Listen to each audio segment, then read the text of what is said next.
Emotional ending, dude. I think everybody in the football world felt this one, man. Clearly, a lot of emotion at the end of this game for you guys, but I can attest for it because I was feeling it.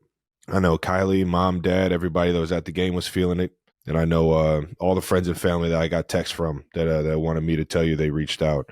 Yeah. They were all feeling it, man, and it kind of started when you went up to Stoutland. Stout?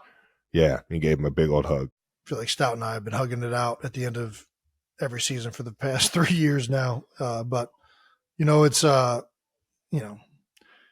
means a lot to me, and we've been through a lot of battles together. And, there's no chance I'd be where I'm at without Jeff Stoutland. And, he's really allowed me to flourish with my strengths and to a certain extent mask my weaknesses for a long portion of my career, which has allowed me to play and execute at a high level. So, and he's taught me so much about the game, so much about life. The guy's passion is unbelievable.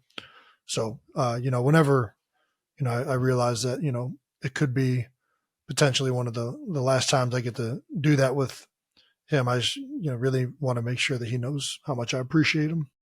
Yeah. Didn't want to get emotional, but what can you do? You can't help it, man. You can't help it, man. Are you kidding me? Yeah. You're Kelce. Any final thoughts on this thing? Yeah, I don't know. We got exit interviews tomorrow. I guess maybe we'll talk about that here in a little bit about what I guess what the NFL is like once their season's over. But I don't know, what next year's going to look like with the team and coaches, players. Obviously, like Lane said, there's going to be some changes for sure. But I just want to make sure everybody knows how much I love and respect and appreciate the effort and energy that they put into the year. I know the outcome, Philadelphia was, not acceptable. But I love each and every person in that room, and I'll always believe in them. Maybe I just feel like that's, I don't know. I'll always go to battle with each and every one of you. So, so it makes you a great leader, man. In the post game, a couple of guys did answer the question about their future. Brandon Graham was asked if he would be back next year. If the Eagles will have me back next year, will be my farewell tour. Lane Johnson also said he'd be back next year. Lane, I think I have a few good years left. I didn't announce what I was doing on purpose, despite, I guess, what's been leaked to the media. Yeah. But, I think there's a lot of, people can kind of feel body language and stuff. I just don't think you're in a position after a game like that to really, make that decision. I just don't. There's too much emotion in the moment. There's too much going down in the moment to really fully grasp that decision. I'm not trying to be dramatic and continue to draw this thing out. I'm really not. Yeah. It's just something that I think, when it's time to officially announce, what's happening in the future, it'll be done in a way that's, definitive and pays respect to a lot of people and individuals that have meant a lot to me, and what has led to the career I've had. And I don't think that it would be respectful or even accurate to be able to do that right after a game like that. Yeah. Frustrated, I guess, at kind of everything that's happening, but in the future, there'll be something said, I guess. But I did address the team and pretty much said the same thing that I just said to you, which is, I got belief in every single one of you guys, cherish the moment you have in this league. So, yeah, I think it's kind of the way it went down. And,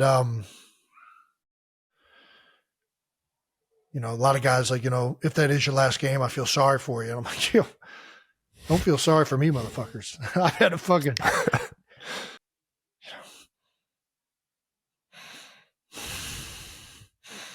hell yeah, brother. Hell yeah, man.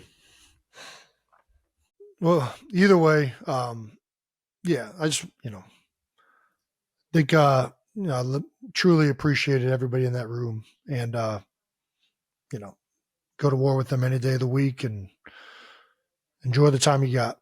But yeah, I think there was a lot of emotion in the room for sure.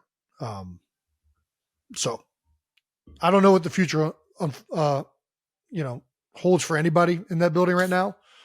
Uh, we're about to get into, I guess, what happens down the stretch, but we got exit interviews tomorrow. I guess I'll just start explaining it, right? Yeah. Um, And we'll all be at the edge of our fucking seat waiting on what decision you end up making, well, big guy. yeah. I promise you that. But yeah, why don't you tell everybody in football terms what exactly happens?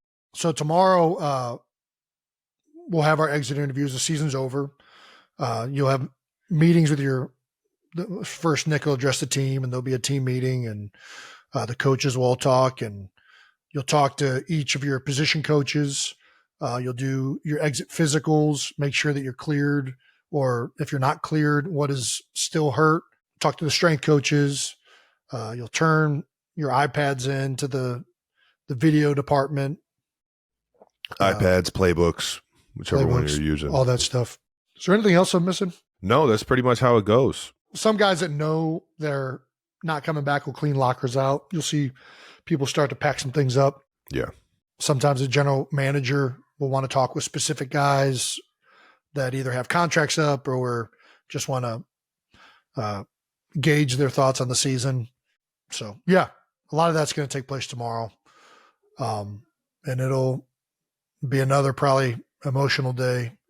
So, yeah, we'll see what unfolds tomorrow. Yeah. I hear you, man. And every single player in the National Football League has been through those.